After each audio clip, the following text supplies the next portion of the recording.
Fala pessoal, boa noite. E aí, como é que vocês estão?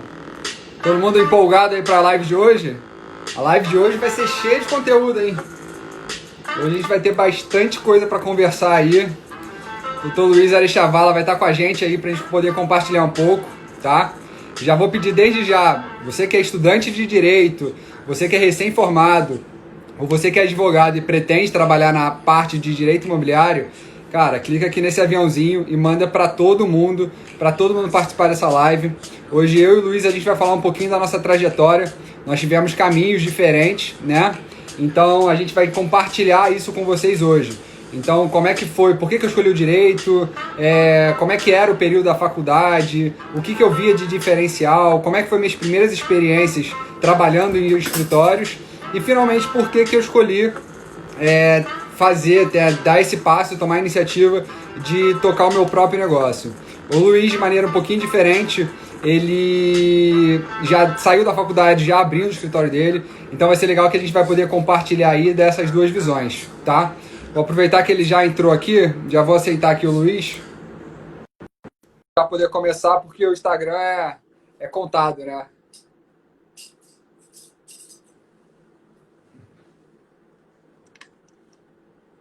Pessoal, vou pedir para todo mundo, se vocês puderem, mandando aí para o pessoal entrando. Tenho certeza que vai ser uma live bem produtiva aí. David, Carla, tenho certeza aí, manda pro pessoal da turma de vocês, que eu tenho certeza que vai dar uma visão bem bacana aí sobre o direito, não só para vocês, como para seus amigos. E aí, Luiz? E aí, Renan? Tranquilo? Beleza? Tudo bem, graças a Deus. Tava fazendo uma introduçãozinha aqui leve, né? Falando pro pessoal o que a gente vai debater aqui hoje. Vai ser basicamente um bate-papo, né? A gente vai compartilhar experiências aí, principalmente pro pessoal que atua no ramo do direito. Eu tenho certeza que muita gente vai se ver dentro das nossas falas, né? Uhum. Beleza, beleza. Vamos dar uma boa noite aí para todo mundo, né? Que o pessoal tá vendo, o pessoal tá chegando. E o que acontece é que a gente tem que dar um gás, porque eles cortam mesmo, né? Deu uma hora, corta. E a gente tem bastante coisa para falar hoje, né? Exatamente, exatamente. Estou identificando algumas pessoas que estão chegando. Pode falar. Eu separei alguns tópicos aqui, né? Eu acho que o basicão, né? O início, o start aí que a gente tinha que começar a dar é justamente por que direito, né? Então, assim, queria compartilhar aí com você, com o pessoal, o que fez, qual foi a sua motivação, se foi, de repente, desde o início você sempre soube que você queria isso, ou foi alguma coisa ali de última hora, foi alguma coisa de família, por que o direito, né? Basicamente, acho que é a grande dúvida que as pessoas ficam. Então, na verdade, isso é legal da gente conversar, porque eu acho que a vida ela dá vários caminhos, né? E as trajetórias elas são muito distintas, assim. Então você, às vezes, achar que tem que ser muito linear as coisas, que você ir muito pelo feeling, muito pelo teu sentimento, nem sempre é assim. Eu, por exemplo, nunca imaginei que eu fosse advogar na minha vida. Eu fui jogador de futebol quando mais novo e fiz uma porção de coisa. E quando voltei, eu morava fora do país, né? Eu morava na Espanha, jogando futebol. Quando eu resolvi voltar, não estava satisfeito e tal, tive uma lesão e tal. Resolvi voltar, meu pai tinha uma administradora de imóveis. Não era advogado, não tenho advogado na família e tal, mas... E aí comecei a trabalhar com ele, comecei a fazer direito porque achava que me ajudaria na administração dos imóveis.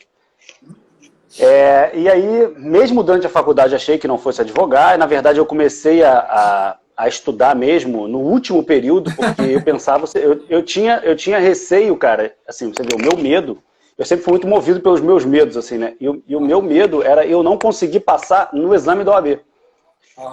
Então, quando chegou acho que no 9º período, eu comecei a estudar, assim, com um pouquinho mais de frequência, porque eu falei assim, cara, eu tenho medo de eu ser o cara taxado, que eu nunca vou passar no exame da ordem. Então, eu comecei a dar um gás maior. Então, e aí o que aconteceu? Quando foi quando eu terminei a faculdade, né?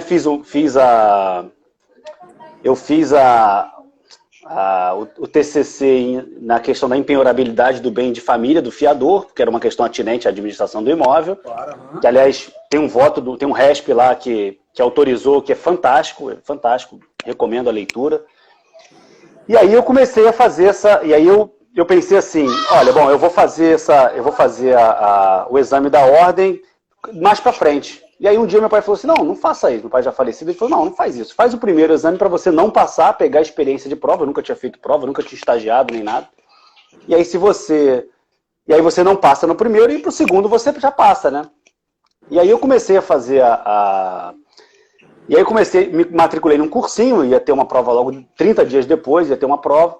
Só que, cara, o cursinho, assim, arrebentava com a gente, porque você começava a estudar às 6 e ia terminar às 10, eu trabalhava no dia seguinte. Então eu falei assim, cara, ou eu entro pra passar, ou eu não entro, né? Não dá pra ficar de 6 às 10 estudando só pra pegar experiência de prova, entendeu?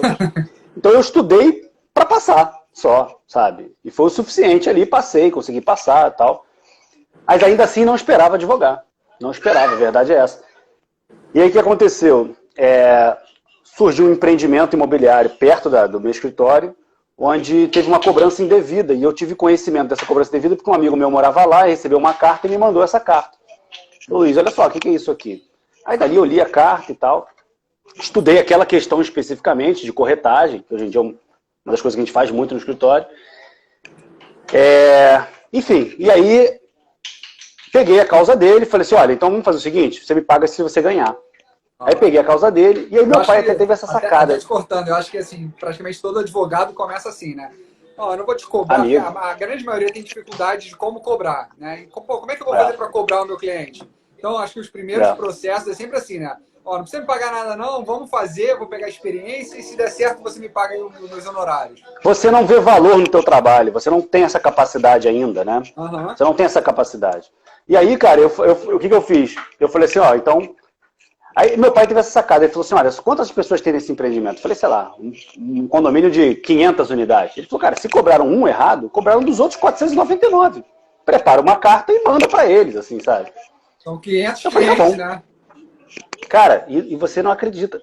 Começou a vir tanta gente, eu não tinha escritório, eu era recém-formado, assim, começou a vir tanta gente que eu tive que contratar um estagiário. Do estagiário eu tive que contratar um advogado. Era muita gente que vinha, mas tem o seguinte... A minha carta, cara, e esses condôminos tinham recebido várias cartas, de vários advogados tinham feito a mesma coisa. Só que a minha carta, eu tive o cuidado de fazer ela com jurisprudência, bem pequenininha assim, sabe? Com jurisprudência, com doutrina, com artigo de lei, com tudo ali. E por algum motivo a minha chamou mais atenção. E veio tanta gente que eu chegava pro meu pai, você viu, olha a ingenuidade, eu chegava pra ele e falava assim, pai, o que eu faço? Eu não dou conta. Aí ele falou assim pra mim, ué, cobra. Eu falei, caramba, realmente tem que cobrar. Porque aí começa a aumentar a demanda e você vê, eu não tinha nem a noção de cobrar, né? Então, assim, as histórias, elas são das mais inusitadas possíveis. Então, acho que as pessoas, às vezes, ficam com uma ideia muito fixa, né? Da linearidade, ou da família, alguma coisa assim. E, às vezes, cara, acontecem das formas mais inusitadas, né? Eu um pouquinho diferente. Meu pai é advogado e na família eu tenho um primo, uma prima, e o meu irmão também cursa Direito, né? Então a gente, na verdade, minha avó sempre falou, né? A minha avó, ela sempre teve a visão, minha avó parte de pai, ela sempre teve a visão do advogado, ela sempre gostou, ela enche a boca, né? Ela tem orgulho para falar. Então meu pai fez, mas assim, eu acho que a minha virada de chave para escolher fazer o direito foi um caso bem atípico, bem engraçado que eu tinha na família, né? O meu padrinho teve um problema com o banco, uma cobrança indevida com o banco. E aí meu pai fez o processo dele, uma coisa simples, de juizado. E aí chegou na audiência de conciliação, o conciliador perguntou, né, pro meu padrinho o que ele queria, né, se tinha alguma proposta de acordo e tudo mais. E aí meu padrinho falou assim, a minha proposta de acordo é que o banco me peça desculpas. Aí na hora assim, meu pai olhou para ele, como é que é? Não, se o banco me fizer um pedido formal de desculpas, eu aceito. Aí meu pai olhou assim, né? Tipo, como assim? Aí não, assim, eu só quero que o banco reconheça que ele errou. Se o banco reconhecer que errou, eu faço o acordo. E aí, resumindo a história, né? Acabou sendo feito o acordo dessa forma. E aí eu acho que assim, até hoje, todas as festas, todos os encontros de família que a gente fala alguma coisa de processo, e meu pai e meu padrinho estão juntos, eles sempre contam a mesma história. E assim, foi uma coisa emblemática. E eu lembro que meu pai contava isso, né, com vontade, assim, é engraçado, né, contar. E eu sempre fiquei me imaginando como é que seria, né, advogar e tudo mais. Quando eu estava no terceiro ano já para fazer vestibular, eu não tinha a menor dúvida. Até o segundo ano eu fiquei ali meio na dúvida entre direito e psicologia. No terceiro ano eu vi que realmente era direito que eu queria. E aí eu já comecei a faculdade já sabendo que era mais ou menos isso. Engraçado que você está falando de algo que até o Leandro Sender está colocando aí, dando moral não pecuniário, que é a retratação, cara. Retratação é um instituto muito pouco utilizado, muito, mas que ele tem um valor enorme. Você imagina o seguinte, passando um pouquinho para falar de direito, né? Você imagina o seguinte, você entra com a Rede Globo, por exemplo, difama uma pessoa, né? Ela faz um comentário ali, faz uma notícia, e essa notícia é considerada que atenta à dignidade da pessoa humana e tal. A Globo, se ela for condenada em 100 mil reais e ninguém souber, isso não vale para nada para a Globo. Ela não tem nenhum prejuízo nisso. Agora, se ela for obrigada a fazer uma retratação pública no Jornal Nacional, ela vai pensar 10 vezes antes de fazer. E uma coisa não exclui a outra. Ela pode pagar o dano moral e fazer a retratação também, né? Isso é muito importante. São institutos jurídicos que a gente tem que conhecer que são ferramentas de trabalho e que têm uma efetividade muito maior do que o dano moral, muitas vezes. Sim. Eu não sei se você vai lembrar, mas há pouco, né, um ano atrás, teve aquele incidente no Ninho do Urubu, né, das crianças lá que infelizmente faleceram, né, por negligência lá, enfim, dos problemas que tiveram. E a Globo fez uma reportagem, né, falando sobre isso. E acho que no dia seguinte, passou no Faustão, no domingo seguinte ou no dia seguinte, não me recordo bem, eles fizeram uma nota gigantesca na verdade não de retratação, mas de esclarecimento sobre o que eles tinham falado. E obviamente foi exatamente isso. Imagina a vinculação da Globo falando sobre o que aconteceu, né? E aí... é um descrédito gigante, cara. Claro, teve um caso como esse em condomínio, aproveitando que a gente está falando de mercado imobiliário, que foi o síndico, um caso que eu atuei, o síndico ele fez uma circular para os condôminos, e nessa circular ele destratava um condômino. Ele dava a entender que o condômino era ali meio pilantra e tal, e eu estava por esse condômino, e na audiência, teve uma ação civil e criminal. Na audiência criminal, o acordo que foi feito foi que ele fizesse uma retratação, mandando uma nova circular, e na ata da audiência, a gente botou os termos que ele teria que usar. E ele fez uma retratação e distribuiu uma nova circular aos condôminos, se desculpando. Olha a vergonha que ele ficou, né? Se desculpando, dizendo que ele se precipitou. Enfim, não me lembro já os tempos, isso é muito tempo. Mas você vê, isso é muito efetivo, né? E a coisa que é muito pouco pensada, você só pensa no dinheiro ali. E uma coisa não exclui a outra, como eu falei. E é capaz, nesse caso, por exemplo, do síndico ele seria preferível para ele pagar, de repente, uma condenação do que ter ter que fazer uma retratação, pedir de desculpa, né? Então... Porque é um descrédito, né? Exatamente. É exatamente sobre isso. Então, acho que assim, eu sempre tive um viés, né? Eu sempre tive um lado bem comercial. Às vezes eu conversando um pouquinho como é que eu cheguei aonde eu cheguei, né? Porque eu sempre tive um viés muito partido para os negócios, mas nunca tive o meu próprio negócio. Então, por exemplo, na época da faculdade, eu ia para a faculdade com o carro do meu pai, né? E aí o que eu fazia? Eu marcava com os amigos meus próximos que moravam no caminho da faculdade, e aí o dinheiro que eles pagariam para ir de ônibus, eu buscava eles e eles me davam. Só que, tipo, isso era o Uber já da época. Meu pai, né? Então eu ia pegando aquele dinheiro ali e já ia me dando, pelo menos no final do mês eu já tinha um dinheirinho ali para poder sair, né? Para jantar, fazer alguma gracinha. E aí, logo no segundo período eu comecei a estagiar, então já não precisava mais, mas o meu primeiro período basicamente foi feito disso. Eu consegui captar ali, ter um dinheirinho, eu ia fazendo justamente dessa forma.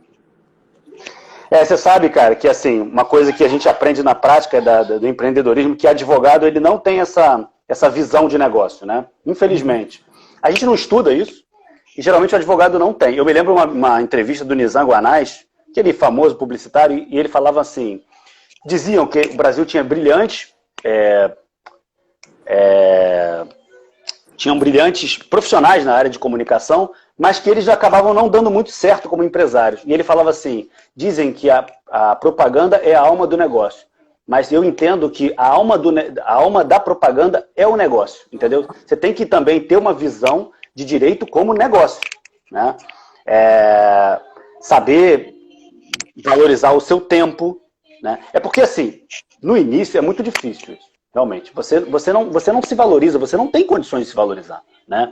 Você está começando, você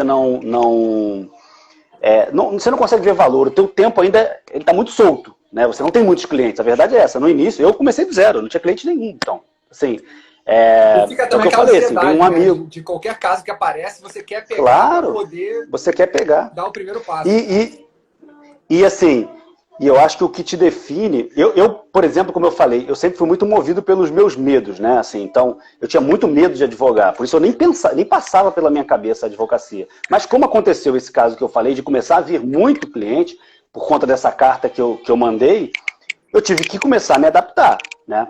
Então, uma coisa que eu, por exemplo... Porque, assim, eu funciono assim, né?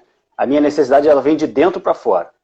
Eu não conseguiria parar e ficar... Por isso que eu acho que a faculdade ela está errada. Ela deveria começar com a prática e não com a teoria, né? Ela começa com a teoria geral daqui, teoria geral dali, e aí você não está nem entendendo para que serve aquela teoria. Se você começa com a prática, você vai sentir falta da teoria. E aí, você sentindo falta da teoria, ninguém precisa te avisar nada. Você automaticamente vai correr atrás. Foi o que aconteceu comigo, cara. No início da carreira, muito perdido, começou a vir um monte de gente, eu super assustado naquele negócio, mas eufórico também, né, por outro lado. O que eu fiz? Corri para fazer uma pós de processo civil. Tinha visto uma aula do Alexandre Câmara, um professor famoso, de recurso. Achei o cara fantástico, assim, ele falou de um jeito que eu consegui entender. Eu falei, pô, esse cara então é bom, né? Uhum. Cara, fui fazer uma pós com ele. E ele virou, cara, assim, isso é uma coisa legal também, né? Essas bases que a gente acaba construindo, né? Ele virou para mim, cara, um porto seguro. Porque eu tinha aula semanal com ele e toda semana eu levava um monte de dúvida para ele, cara. Um monte, assim. Eu terminei a pós, eu levava dúvida. Ele não era nem desembargador ainda, tá? Isso ele ainda era... Isso foi antes de 2008, que ele entrou em 2008. Então eu comecei a pós antes de 2008. Ele não era nem desembargador. Eu levava não só dúvidas, eu levava as peças para ele ver. E ele via, cara. Meu primeiro mandado de segurança era um cara... Imagina a situação, né? Chegou lá, uma amiga minha indicou um cara, deficiente visual, que não tinha sido aprovado num concurso, numa fase do concurso. E ele chegou lá, cara. Essa minha amiga falou assim, ele é meu amigo, não sei o quê, te mando aí. Tá bom, apareceu lá. Tava nem imaginando o que é. Cara, quando chega um sujeito deficiente visual, dizendo que era pai de 4 filhos, que ele tinha perdido uma vaga no concurso injustamente, meu irmão, tremia, assim, assustado, o que eu vou fazer? Mas, por outro lado, eu falei, cara, se chegou aqui, cara, eu tenho que dar um jeito. Eu sempre falei assim, eu vou virar, mas eu vou dar um jeito, cara. E aí comecei a estudar que nem um louco, ele falando assim as coisas, eu só assim, né? Desesperado, né? Qualquer coisa que eu falasse ia dar na cara que eu não estava entendendo o que estava acontecendo ali, entendeu? Você tá entendendo, doutor? Então, assim... Tô em silêncio aqui só... Tô, claro. E aí, o que você acha? Eu acho que tá tudo bem. Exato. E aí, cara, peguei, fiz, dei meu jeito, estudei e tal, fiz, levei para ele, para o Alexandre Câmara, ele revisou, deu o ok, dei entrada, fui despachar, agora que eu me lembro dessa história, fui despachar com o juiz da Justiça Federal, aí voltou um despacho dizendo assim, enderece a quem de direito, porque o mandado de segurança, você não endereça ao tribunal ou ao juiz, você endereça, desculpa, quem é o réu, né? O réu não é o réu, geralmente, ele é a pessoa que cometeu o ato. Então, assim, é o diretor da faculdade tal. Entendeu? Você direciona a uma pessoa, a um cargo. Eu não sabia disso na época, entendeu? Aprendi do jeito mais difícil. E aí o juiz falou, defina quem é o réu. Eu voltei com aquilo e falei, como eu vou definir quem é o réu? Eu já falei que é a instituição tal. Só que não é a instituição, é o diretor tal, entendeu? Então, o ato é direcionado à pessoa. Eu não sabia. Cara, estudei, procurei saber quem era. Claro, perguntei, me disseram isso que eu tô te falando. Aí eu procurei saber, achei que tivesse que botar o nome do cara. Eu falei, meu irmão, como é que eu vou saber o nome desse cara? Não sei nem quem é. Aí tentei e estava errado. Aí mandei de novo. Aí no que o juiz volta de novo dizendo que estava errado, eu fui lá despachar. Eu era muito abusado também nisso, né? Eu ficava indignado com as coisas. Aí eu fui lá despachar com o juiz. Aí eu falei assim, olha só, o que tá errado aqui? Não é possível, sabe? Não tem mais nada errado aqui. Tá tudo certo. Aí ele olhou... Logo. Cara, ele olhou assim, ele falou assim, coitado, esse cara é um ignorante, assim, que não tem tamanho. Assim. Eu acho que ele olhou assim, entendeu? Assim, tipo, o que eu faço com esse cara aqui na minha frente, que ele tá fazendo uma pergunta tão óbvia? Aí ele falou assim, doutor... Aí ele explicou assim, muito por alto, que ele também não poderia dar muitas informações. Aí ele falou, mas deixa aqui. Ele corrigiu de ofício a minha petição e deu a liminar para você ver. Eu acho que assim, o meu ímpeto de fazer, de querer acertar, foi maior do que a minha técnica, entendeu? aos olhos do juiz. Ele corrigiu de ofício o réu e deu a liminar. Ou seja, assim... Pode falar. Fala. Eu acho que é isso, assim, você acaba que... assim, a tua energia, ela transparece, entendeu? Quando você tem muita vontade, quando você tem muita disposição em fazer a coisa, a tua energia transparece e as pessoas percebem isso, entendeu? Que você é transparente. Isso é uma das coisas que assim, acho que a gente não está aqui para dar conselho para ninguém, né? Mas eu acho que uma das coisas que me pautaram sempre é a sinceridade. Eu sempre fui muito sincero, acima de tudo comigo mesmo, né? Nunca culpei os outros quando eu errei, nunca fiz isso, sabe? Sempre fui pro cliente, quando eu errei, sempre cheguei pro cliente, claro, se você puder não expor um erro, melhor, mas assim, aconteceu o erro, cara, eu sempre fui assim, contava, falava, olha, aconteceu isso, às vezes não era erro meu, era erro da equipe, mas eu sempre falei, cara, porque eu acho que quando você é muito sincero com você e com os outros, você se permite evoluir, entendeu? Você humaniza as relações, e isso é muito importante.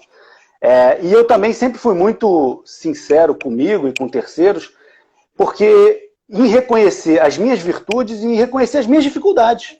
Sim. Sabe, assim, não ficar escondendo as minhas dificuldades de mim. Então, assim, eu sempre pautei isso e eu acho que isso foi uma coisa assim, que sempre me ajudou muito. A sinceridade comigo mesmo. Nunca tive problema em reconhecer erro. Eu tô vendo o pessoal aí, Ioná, e o pessoal da equipe tá todo entrando aí, e eles sabem disso, sabe? E exijo isso deles também. Uma sinceridade. Dizer, ó, cara, isso aqui eu não sei. Mas espera aí que daqui a pouquinho a gente vai descobrir isso, entendeu? Sim. Não, eu acho legal. Porque também a falta de sinceridade é insegurança, né, cara?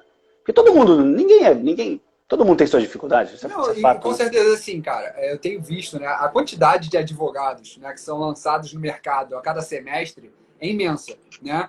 E aí, obviamente, você tem aquelas pessoas que seguem carreira ou não, mas eu particularmente não conheço ninguém que fale assim, pô, eu não conheço um advogado. Né? Acho que todo mundo conhece um advogado. Isso é impossível você não conhecer um advogado. Você já nasce conhecendo Outro dia, Renan, outro dia eu fui pegar aqui em casa tem um armário alto assim, onde tem as fraldas da minha filha, eu abri lá, saíram 8 advogados. Você vê, em todo lugar tem advogado agora, não tem? Exatamente. Onde você olha tem advogado. Não, e assim, eu até brinco, né? Pra mim, isso é uma opinião pessoal minha, tá? Nada contra os advogados. Mas é o que eu brinco, né? Pra mim, a pior raça que existe em condomínio é o advogado. Se você trabalha com condomínio e se o síndico chega para você e fala assim, pô, eu tô tendo problema com o condômino, provavelmente ou ele é advogado ou ele conhece um advogado que tá do lado dele. Porque o advogado, ele adora arrumar problema em condomínio, né? Ele gosta de uma coisa simples ali. Ele cria dificuldade às vezes para tentar se beneficiar, né? Isso é um problema. Mas, cara, esse tipo de advogado não vai longe. Pode ter certeza disso, cara. Esse aí não vai longe. Assim, porque ninguém aguenta mais, né? Não é desmerecendo outras profissões, tá? Mas geralmente o advogado que faz isso, ele não é o advogado atuante, ele é aquele advogado que faz outra coisa. Então ele se formou em direito. E faz isso por insegurança. Faz isso por insegurança. Exatamente. Ele faz questão, não, eu sou advogado. Tá, mas e aí, se atua? Como é que é? Vamos conversar, vamos entender então. Exatamente como o David falou aqui, em assembleia, então, é o cara que mais vai reclamar, que vai falar, vai chegar pro vizinho lá e falar assim, ó, eu sou advogado e o que eles estão falando tá errado, não é assim, é meu direito, é minha propriedade, eu faço o que eu quiser da minha casa, e aí começa os desdobramentos. Uma coisa que eu falo muito para o pessoal lá do escritório, e eu sempre pautei isso também como forma que eu brinco muito, é a ausência da síndrome de vira-lata. Sempre brinco com isso. A gente eu conheço muitos assim, tá? Muitos. Por isso eu até brinco muito com o pessoal lá da equipe isso. Síndrome de vira-lata é aquele cara que se sente sempre inferior aos outros, né? E aí por ele se sentir inferior, muitas vezes ele tem esses arrobos aí de machismo, ou de bater no peito e dizer isso ou aquilo, porque ele se sente inferior, porque se ele não se sentisse, ele não precisava fazer isso. Né? Você ficar se autoafirmando. Então assim, a síndrome de... É a autoafirmação. A síndrome de vira-lata é um dos grandes problemas que a gente tem na nossa profissão, sabe? Uma profissão muito difícil, que tem um glamour que na verdade não existe. Quem advoga na prática sabe disso. É completamente subjetivo, é uma questão de ideológica e na prática em si não é o Não tem esse glamour todo, não tem. Agora, por que não tem também? Porque as pessoas também acabam que minimizam deixam os discursos muito vazios, assim, sabe? Acaba que, infelizmente, o nível padrão, que eu vejo, acaba sendo muito raso. É aquele cara que vai despachar com o juiz e que não sabe o que está falando. E que não fez o mínimo de planejamento na peça dele. Aquele cara que vai fazer sustentação oral, ele leva um monte de folha. Ele leva um processo. E aí ele abre o processo no meio da sustentação e começa a ler, a procurar, a voltar. Ele não fez um planejamento mínimo do que ele vai falar. Entendeu? Então, assim, eu vejo muito isso, infelizmente, né? Então, a síndrome de vira-lata, ela tem várias vertentes que eu falo, assim. E a falta de planejamento é uma delas, sabe? Eu cansei, Renan, na minha primeira audiência, eu virei à noite estudando audiência. Eu comprei uns 5 livros só falando de audiência. Cara, e virei à noite. Cheguei lá com medo? Cheguei. Mas eu fui tranquilo, porque era o melhor que eu podia fazer. Entendeu? Sempre fiz isso, cara. Sempre fiz isso. Vou até contar uma história de um erro, porque eu acho importante a gente falar dos nossos erros, né? Na minha primeira sustentação oral, era uma causa de condomínio, por acaso. E na minha primeira sustentação oral, eu fui com ímpeto de impressionar. Eu não fui com ímpeto de... Eu estou sendo muito sincero, né? Porque, assim, às vezes dá até vergonha de falar isso, mas é a verdade. Eu sempre tive muita facilidade em falar, tá? Eu fui com ímpeto de impressionar. Eu pensava assim, né? No alto da minha ignorância, na época, eu pensava assim, eu vou fazer uma sustentação oral que, acima de tudo, eu vou sair elogiado pelos desembargadores. Eu pensava assim o tempo todo. E o tempo todo eu treinava a sustentação, era a minha primeira, com o intuito de fazer uma boa apresentação. Cara, eu fiz uma boa apresentação e eu fui elogiado, mas eu perdi a causa. Quando eu voltei no caminho, eu me senti tão idiota, eu me senti tão trouxa. Eu falei, cara, o que eu tô fazendo assim, sabe? Vou atrás de quê? Eu vou atrás de ganhar a causa? Eu vou atrás de fazer jus a quem confia em mim? Exatamente. Ou eu tô bajulando o meu ego. E aí, fiquei com esse negócio me incomodando durante muito tempo, doido para surgir a segunda, né? E aí veio a segunda, um tempo depois, uma causa de contratos escolares lá, que, enfim, um desconto, questão de consumidor. E aí eu fui muito preparado, fui muito concentrado na causa, somente na causa. Muito focado na causa. Eu pensava o seguinte, cara, se pudesse ter um alto-falante e eu não dar a minha cara, eu preferiria, porque eu ia me sentir mais confortável, porque eu não quero aparecer nesse momento. Eu quero que a causa fale acima de tudo. Cara, e não deu outra. A gente tinha perdido em primeira instância, o relator, eu falei, muito concentrado, muito focado. Eu estava tão concentrado, tão focado, que quando os embargadores eles viravam o olho, olhavam para cima, cara, eu falava mais alto e olhava no olho dele, tipo assim, olha para mim, presta atenção no que eu estou dizendo. O que eu vou dizer é muito importante. Exatamente, o que eu vou dizer é muito importante, sabe? E aí o relator, ele manteve a sentença, ou seja, foi contra a gente, e os outros 2 reverteram, cara. E a gente conseguiu ganhar a causa. E aí eu tive a sensação perfeita do que era ser advogado, entendeu? Eu acho que eu internalizei, eu consolidei a ideia do que era advogado, sabe? Que acima de tudo, o que importava era a causa. Advogado é só um representante, só, entendeu? É um mero representante. Por isso é que às vezes quando a pessoa fala assim, eu posso trocar de advogado? Óbvio que pode. Quem manda na causa é você, eu sempre falo isso. É você. Se você não estiver satisfeito com o teu representante, troca de representante. Nós somos só advogados. Por isso que o glamour atrapalha mais do que ajuda. Com certeza. Eu tive um caso parecido, na verdade eu vou contar 2 casos aqui. Começa na faculdade ainda. Eu lembro no 6º período, foi basicamente quando eu criei meu primeiro escritório, digamos assim. A primeira sociedade começou na faculdade. A gente estava no 6º período e eu tinha 2 amigos. Um era muito estudioso, né, adorava escrever, adorava ler. Ele sempre foi aquele cara que as peças dele, as respostas na faculdade eram sempre gigantes e tudo mais.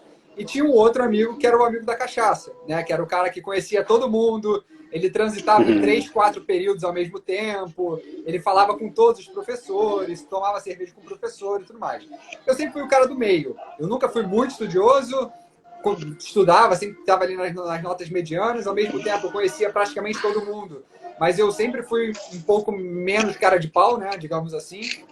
E aí foi quando a faculdade, no 6º período, simplesmente resolveu e cortou o desconto. Eu tinha 30% de desconto, né? E aí chegou no 6º período e eles falaram, infelizmente agora você paga tudo ou você pega esses 5 períodos aí e joga no ralo. Essa era a causa que eu falei que a segunda. Era exatamente mais, era por aí. E aí eu fui, ingressei com a ação, consegui, né, o restabelecimento da multa e tudo mais lá. E aí eu comentei com esses 2 amigos, eles falaram, pô, eu também tô com esse problema.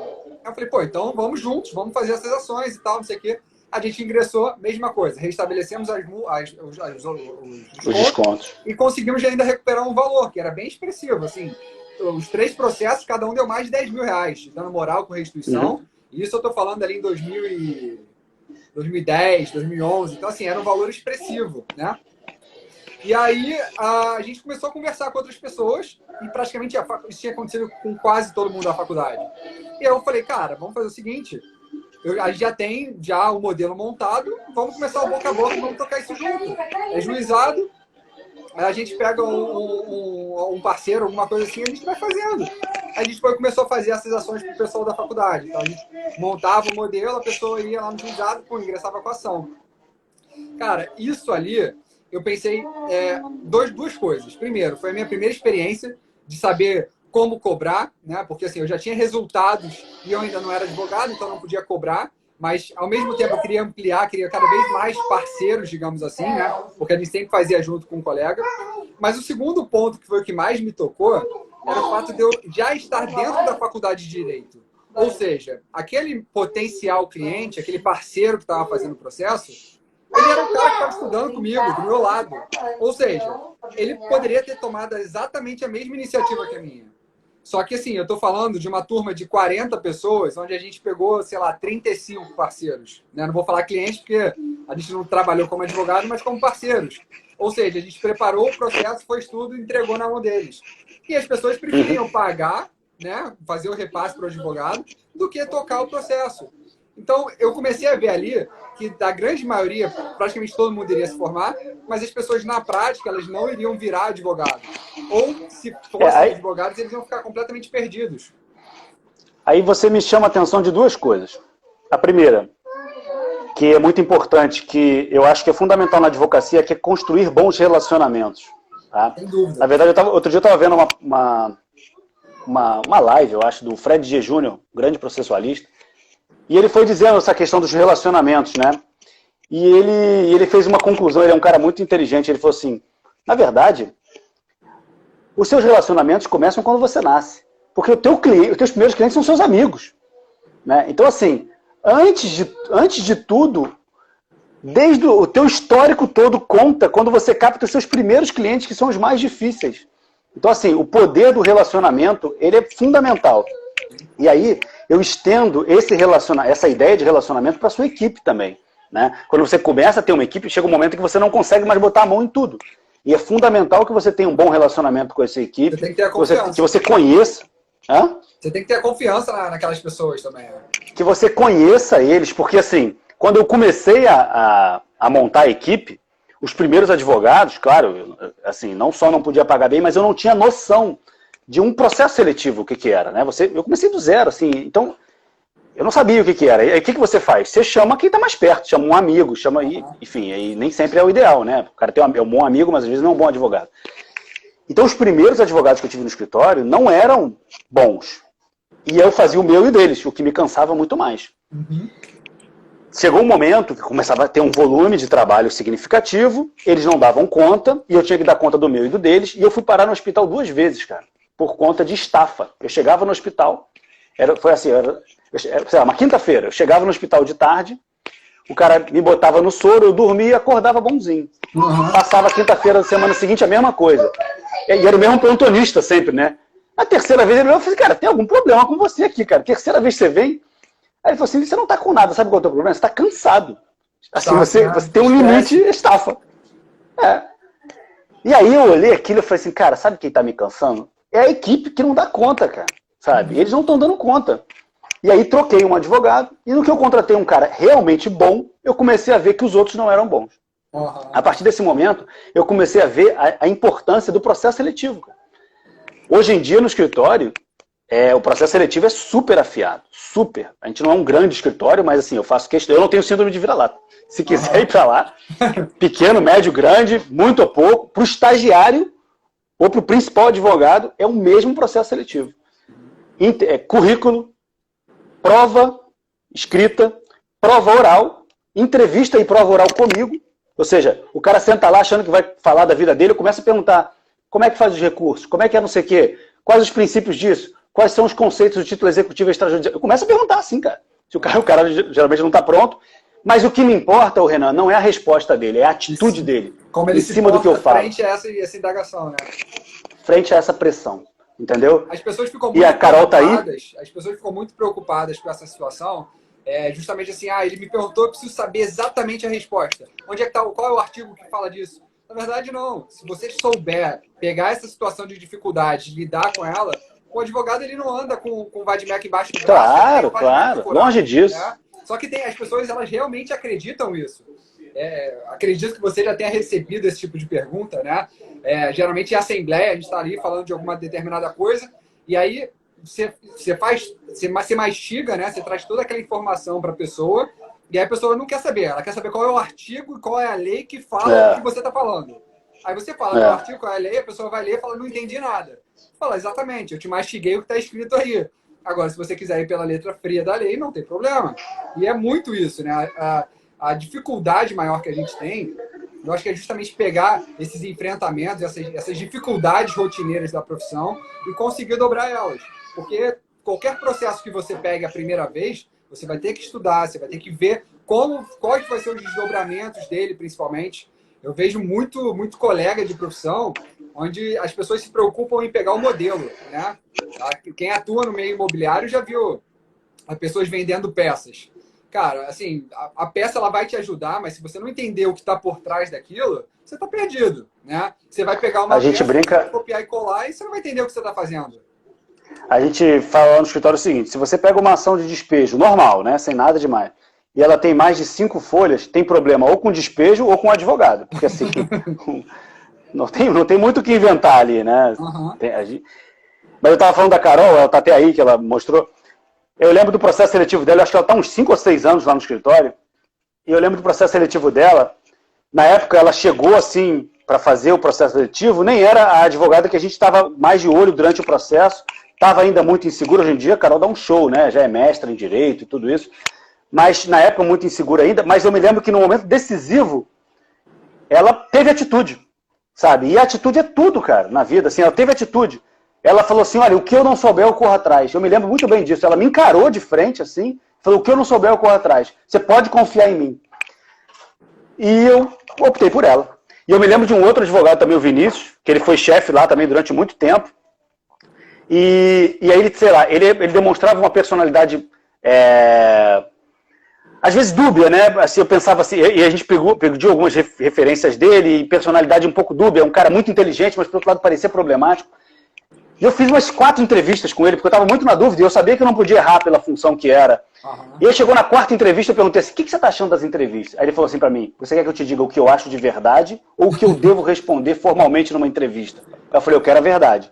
Aí ele falou assim, cara, eu acho que o seu cuidado está certo, mas eu estou desempregado, você está me fazendo gastar passagem várias vezes, e acho que você já me conhece, eu já fui transparente. Eu falei, está contratado.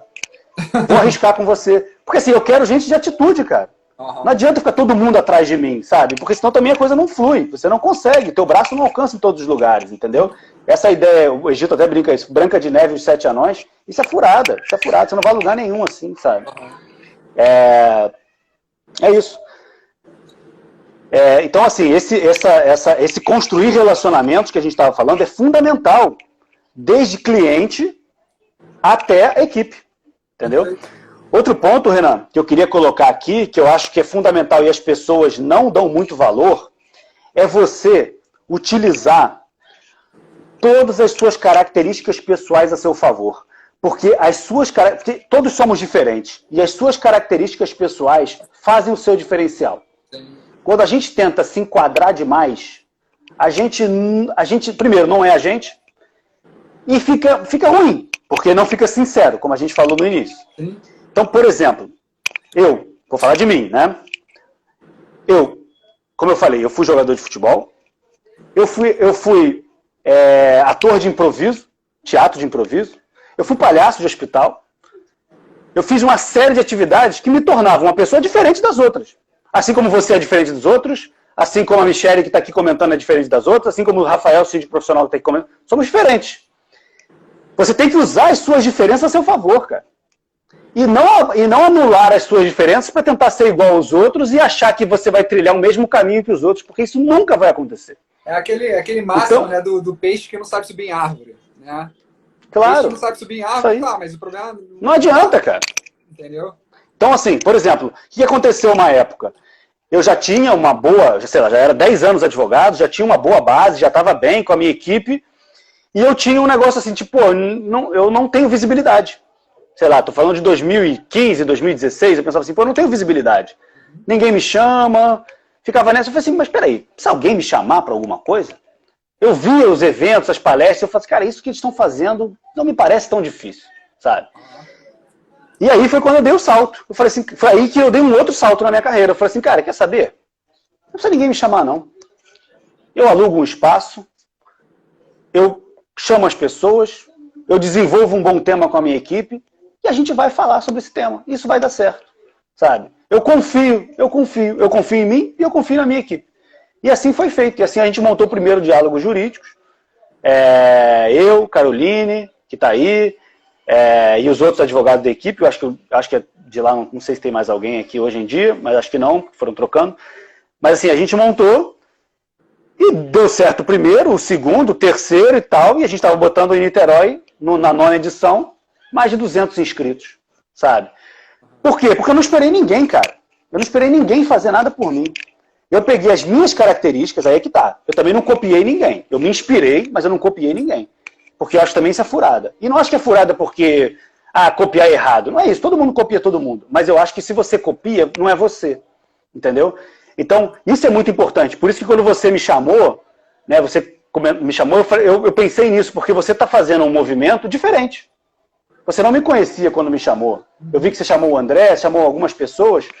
Então você fez um movimento diferente. Aí me alertou isso. Eu falei, pô, esse cara tá fazendo um movimento diferente. Sabe? Até que o Cristiano, meu irmão aí, lá de Ribeirão Preto. Mas assim, você tá fazendo um movimento diferente, né? Você, Renan. Não só um movimento diferente de abandonar algo que provavelmente para você era seguro, mas que não te fazia feliz por qualquer motivo. Como fazer live, arriscar, meter a cara, sabe? E é isso que transforma, né? É isso que faz você ser... É isso que não só dá o prazer em fazer as coisas, né? Como é isso que te transforma. Você usou as suas características pessoais para fazer isso, né? Exatamente. Tá a Lorena também, que é nosso marketing. Pegando um gancho aí do que você falou, né? Até para a gente entrar nos minutos finais aí. E aí a pergunta, quando eu concluir, que eu vou fazer para você, como é que foi a sua virada de chave? Por que você veio para o Instagram? O que isso impacta hoje para você? Se faz alguma diferença ou não? Enfim. E aí eu vou jogar essa pergunta para você nos minutos finais. Mas, pegando um pouquinho do gancho que você falou, a questão foi exatamente essa. Eu acho assim, você tem maneiras de empreender. Você pode abrir o seu escritório, né, começar do zero e abrir o escritório. E você pode também crescer dentro de uma empresa, crescer dentro de um escritório.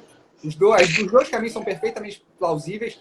E eu, na verdade, para mim, eu nunca tive aquela vaidade, digamos assim, de ter o meu nome estampado na parede. Eu imaginava, eu via meu avô, né? Meu avô cresceu numa grande empresa de escada rolante e elevador, foi um dos maiores vendedores do Rio de Janeiro, conseguiu construir tudo que ele tem dessa forma, vendendo de escada rolante, elevador. E eu sempre pensei dessa forma, falei, cara, eu vou adaptar isso para o direito. Então, a minha intenção era entrar no escritório, trabalhar ali no escritório, conseguir mostrar meu diferencial e alcançar níveis, e fazer o escritório crescer e alcançar níveis. E foi basicamente isso que vinha acontecendo, né? Eu estava há 5 anos no escritório que eu trabalhei, e nesses 5 anos eu tive um certo crescimento rápido, né? Eles identificaram uma determinada qualidade em mim, criaram um setor e me botaram para justamente desenvolver isso, que era a parte de captação de clientes. Então eu fazia literalmente a parte comercial. Então eu fazia ali a captação do cliente e principalmente o pós-venda, né? Em determinado momento, a gente começou a ter algumas divergências. Eu tinha uma perspectiva, eles tinham outra. Eu tinha uma projeção de crescimento, eles tinham outra. E quando eu digo isso, eu não estou falando financeiramente, eu estou falando de maneira geral, né? Justamente daqui a 5 anos, como é que eu me vejo? Daqui a 10 anos, como é que eu me vejo? E aí chegou um momento que eu falei, pô, cara, daqui a 5 anos, 10 anos, eu estou me vendo de maneira diferente.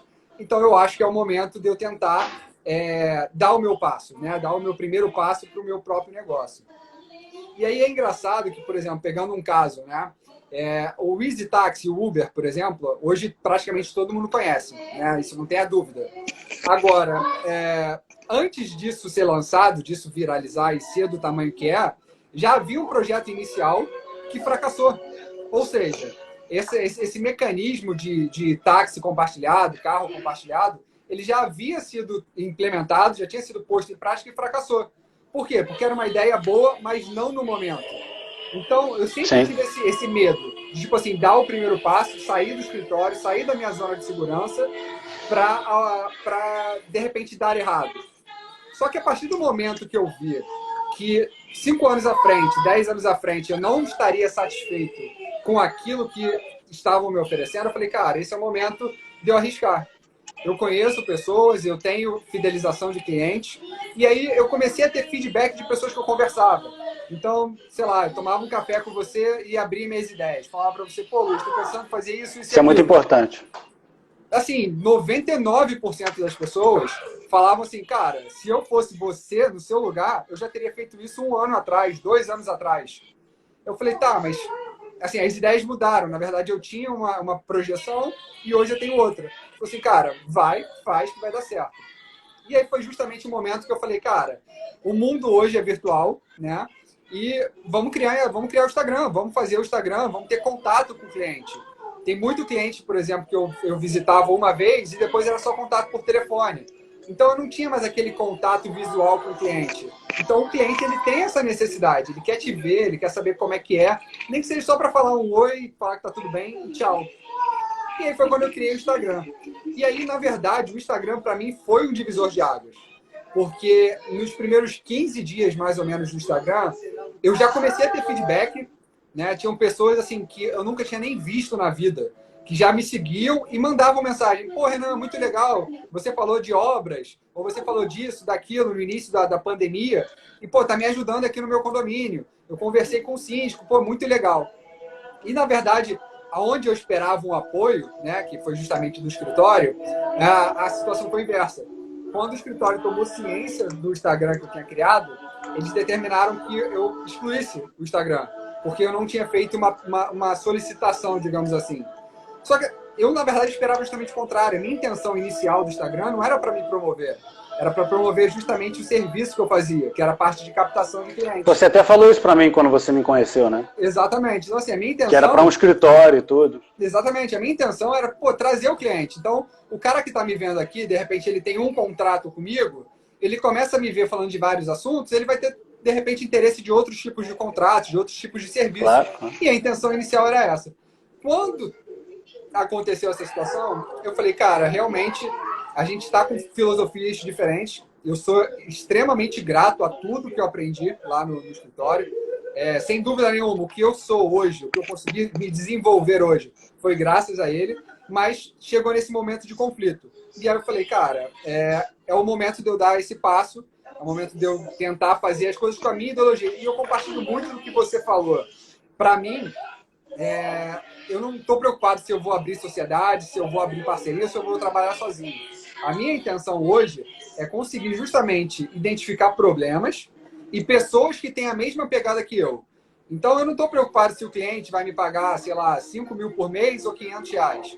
A minha intenção é se, dentro do que eu tenho de relação com ele, eu consigo desenvolver um trabalho legal e os eventuais parceiros que eu for desenvolver, a gente vai ter uma relação de afinidade. Eu tenho síndicos hoje, por exemplo, que são clientes, que viraram meus amigos pessoais. Eu sou padrinho da filha de um síndico, que eu fechei contrato com ele. A gente começou a conversar, a gente simplesmente, de uma hora para outra, desenvolveu uma amizade. O cara foi no meu aniversário, eu fui no aniversário dele. 4 anos depois,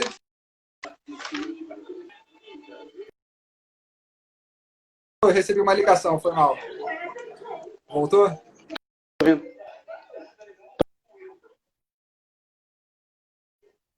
WhatsApp, por isso está travando. Eu tô ouvindo, pode falar. Tá? E aí, 4 anos depois, ele me... 4 anos, acho que uns 3 anos depois, ele me convidou para ser padrinho da filha dele. E assim, isso é um dos casos que eu tive. Por quê? Porque é justamente o que você falou, eu priorizo muito a relação, né? Então, quando eu tenho um contrato com o cliente, eu não estou ali só naquela questão fria, né? Mas Porque sabe o que acontece, Renan? Quando você prioriza a relação, o cliente também prioriza a relação. Então, assim, ele vai ser mais condescendente com você. Isso já aconteceu várias vezes. O cliente ele vai ser mais tolerante com você também, entendeu? Eu lembro de um advogado que foi fazer uma entrevista conosco lá, e aí ele falou assim, porque todo mundo me trata mal nos escritórios, já tive no escritório A, B, C, D, pô, veio um nome assim, um monte de... Eu falei, cara, olha só, você valoriza a relação? Eu falei pra ele assim, você valoriza? Porque pelo que você tá dizendo, você pula de galho em galho também. Então assim, ninguém vai confiar em você por alguma coisa um pouquinho mais... E ele falou assim, eu volto todo suado do fórum, não sei o quê. Eu falei, cara, que tipo de relação você está criando? Será que você é passível de confiança? Será que um chefe pode dar para você? Aí que eu falo da sinceridade, né? Que muitas vezes as pessoas não têm.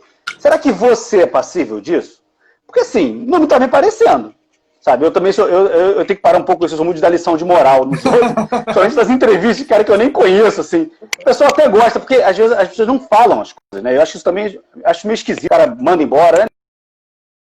Ninguém fala, mas enfim. Entendeu, assim, então, alguém tá até falando que fidelizar é uma via de mão dupla, sabe, assim, então essa sinceridade da relação... Voltou? Quando você prioriza a relação, o outro também prioriza. Ou então ele não vai trabalhar com você. A ligação ainda da pessoa. Cara, depois você retorna essa ligação aí, porque deve ser uma coisa importante. 4 ligações já. Sabe uma coisa que eu vou te falar? Falando de mercado imobiliário. Na verdade, meu pai tá na live aqui. Ô pai, quem tá me ligando é minha avó. Dá uma ligada pra ela, ver o que houve. Mas, bom, claro. Ô Luiz, eu vou te passar aí esses 5 minutinhos finais que a gente tem. E aí, assim, uma das perguntas logo iniciais aí que o André perguntou, e aí acho que isso cabe somente a você, eu ainda não tenho essa oportunidade de responder. Ele falou como é que é a questão de criar o escritório, gerir pessoas, como é que é essa rotina para você, essa iniciativa, como é que o escritório cresceu nesse sentido? Muito baseado na relação. Exatamente o que a gente está falando aqui. Muito baseado na relação, na transparência, no estímulo deles constantemente de ausência de síndrome de vira-lata, tudo isso que eu falei para você. Tudo isso que eu falei... Posso te fazer uma pergunta? E aí eu sempre quis fazer essa pergunta, né? Você hoje, como fundador do escritório, você se vê de fato como um líder perante os outros funcionários ou você se vê como um chefe? É uma pergunta clichê, mas eu entendo que isso tem uma grande diferença. E pelo que você está falando... Não, líder. Não, eu acho que é liderança. Me parece nitidamente. É liderança você trata isso ela... como líder, de fato. É o quê? Estou falando, pela forma como você transparece, como você fala deles, dá para ver nitidamente que você tenta passar essa ideia de líder. De vem junto, estou junto com vocês, vamos junto, né? E não aquele... Existe uma relação, olha, eles estão aí, eu vi, eles foram entrando, não sei se ainda estão. Existe uma relação de confiança total com eles, total. Porque, assim, a confiança, Renan, é um valor mais importante que existe. Como na nossa sociedade a confiança não é um valor, simplesmente não existe esse valor, a gente não tem noção do prejuízo que a gente tem em relação a isso, entendeu?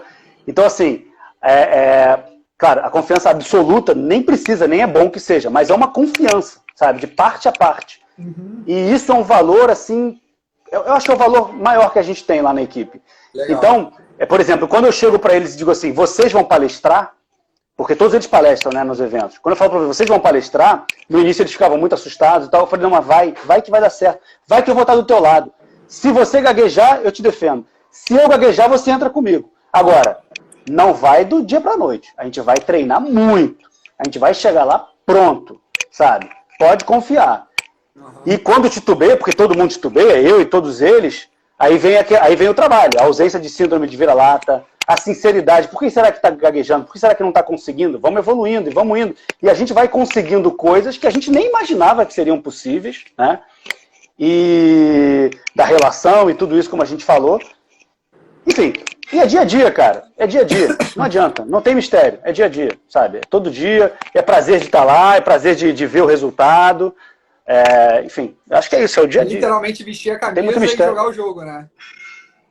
E uma coisa que você falou, que eu falo para eles sempre, é o seguinte: se vocês quiserem sair daqui para montar o escritório de vocês, uma pena, mas podem ir. Não vou nem ficar chateado, podem ir.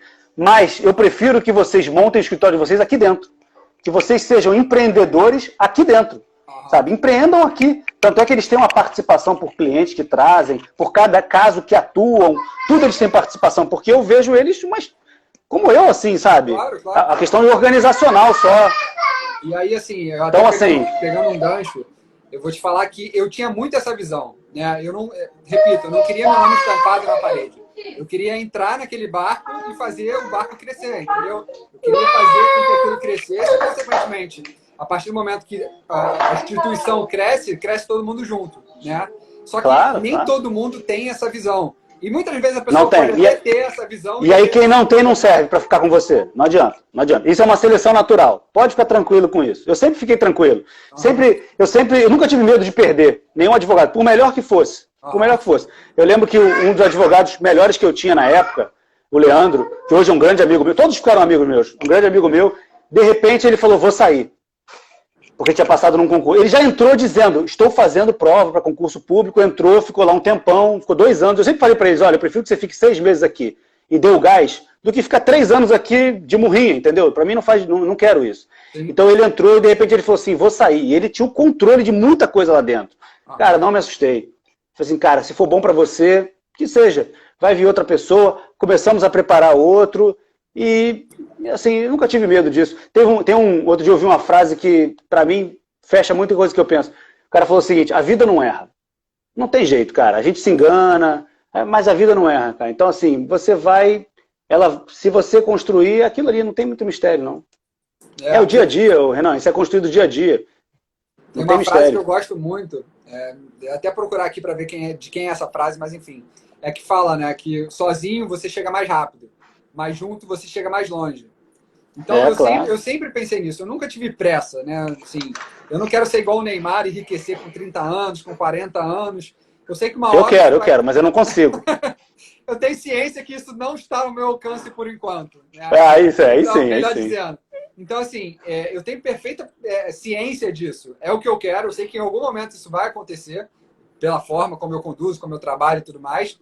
Mas eu sempre tento me cercar de parceiros, seja síndico, seja advogado, seja estagiário. Então, a intenção é sempre essa, você estar rodeado de pessoas, de parceiros, porque você pode ter certeza, você pode ser o melhor que você for, mas em algum momento você vai precisar de alguém para alguma determinada situação. E a partir do momento que você... E você tem que ter a humildade de saber que a tua equipe tem qualidades que você não tem, cara. Entendeu? Você não tem. Sinceramente, você não tem. Então, assim... eu sei que dentro da minha equipe tem gente que vende melhor do que eu. Eu sei que tem gente que sabe falar de preço melhor do que eu. Que entende de determinada área jurídica melhor do que eu. E aí? Por que eu vou meter o bedelho lá se o cara sabe?